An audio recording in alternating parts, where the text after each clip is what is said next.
Well, all right. For the moment, I don't seem to have either Barkha or Miloni out here right now.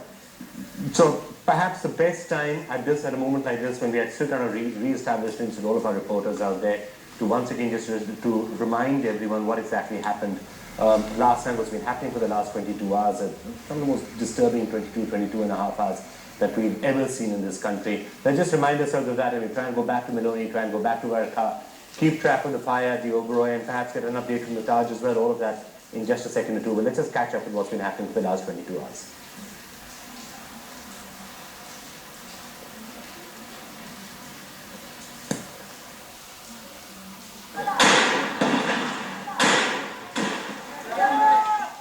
Mumbai's night of terror began just after 9 p.m. on Wednesday. Terrorists armed with AK-47s and grenades spread out across the city on a scale unprecedented in India. Their targets, Mumbai's most visible symbols, like the iconic Taj Hotel at the gateway of India. So if I may just, introduce Shivnath here, because he's just walked out of the Taj, giving us a little more information about how things are beginning to change there, Shivi. Yeah, just a moment there you go. You heard a big blast outside. Right now, inside the Taj Hotel, there's a big blast. Terrorists running through corridors, shooting at random, taking hostages as frightened guests, including top CEOs, foreign tourists and hotel staff. Tata's top management refused to leave as policemen arrived, a no-holds-barred encounter. Grenades were thrown and the blaze spread.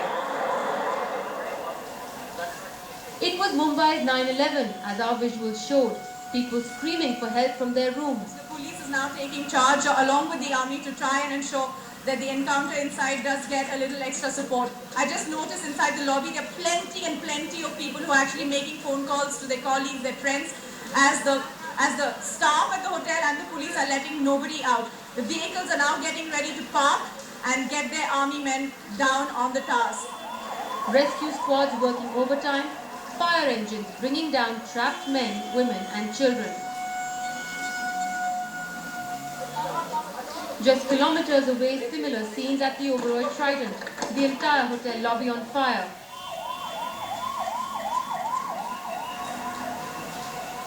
People who escaped told us how terrorists ran through asking for foreigners as hostages. They wanted anyone with British or American passports. Say anyone who had a British or American passport, they wanted to know. So I guess they were after foreigners, yeah. As the night progressed, no respite. The attacks across 10 locations, including Chhatrapati Shivaji Terminus, Ville Parle, GT Hospital. Armed policemen out at every Mumbai crossing. And more bad news coming in. The number of dead rising. Among the casualties, Mumbai's top cops. The anti-terrorism squad chief Hemant Karkare and encounter cop Vijay Salaskar. And as dawn broke, still no let-up as the hostage drama continued. The night has ended, but the nightmare is still far from over. This entire all-night vigil that we've seen right throughout the night at the Taj is not going to be on whatever is unfolding here at the Taj. To attend to that, the cause of that fire is still a little unclear, because we were told that that the NSG, as you said, was waiting to see which would be an ideal moment to strike and carry forward that final assault, because we are told that they were very, very close to it. There were reports of certain injuries that were coming out from inside, which may have caused some last-minute hurdles for the NSG commandos, but those were of course unconfirmed reports. But at this point in time, we can tell you that there is a fire that is raging at the Oberoi on one of the top floors there. We're not too sure if there are any hostages on that floor. What kind of injuries could that cause? What exactly caused this fire? Right. Initially we had seen grenades that we were told that there were grenades inside with the terrorists, in the possession of the terrorists. Whether those are whether the terrorists are still holding on to them to try and use them at that right time so that they can make that maximum impact is what they're afraid of. Yes, Rajni. Okay, Arunadha, we keep coming back to you. Let me go to Prachit Jatani at Nariman House. Remember, amidst the focus on this, as well as the number of foreign tourists, who are the kind of residents in Nariman House? Are they still, some of them still inside, or has the entire place been evacuated of the people of Nariman House? Most of the inhabitants and residents of Nariman House really, many were immediately evacuated. There were some who were held hostage. There was a family, particular family, which really one of the family members managed to escape and alerted the security agencies late last night at about 2 a.m. He actually came. Right now, I'm just going to interrupt in my own chain of thoughts. Deepak is a guest who's been trapped at the Taj for a long, long time. We have been able to speak to him earlier in the day. I am now told that we might have him on the line again, so let's try and talk to him one more time to get the latest sense of what's happening. Deepak, good to be talking to you once again.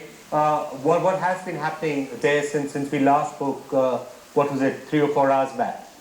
Well, I was just taken out about half an hour ago. By grace of God, I was taken out by the commandos. They came to the room and they brought me and several people on my floor. They brought us down, and obviously there was a lot of chaos in between. And as I called you on an hour and a half before I was taken out, there were some explosions going on right below my room because they were clearing those floors. Right. Can you hear me? Yes, Deepak, So we're then delighted. they brought us down through the stairwell. I was on now I can tell you, I was on a 14th floor. Right, Deepak, we guessed as much by what you were saying, but we didn't, of course, want to draw attention to it while you were still inside. So Deepak, just take us through. We are delighted, of course, to hear that you're out and that you're safe. That's wonderful news. We're immediately removing all the supers that we've had on saying Deepak was being trapped at the Taj. So that it's great to hear that you're safe. Just describe to us again exactly what happened. They knocked on your door and they said you can leave at that point. And what did you see on your way out? Is the new wing now pretty secure?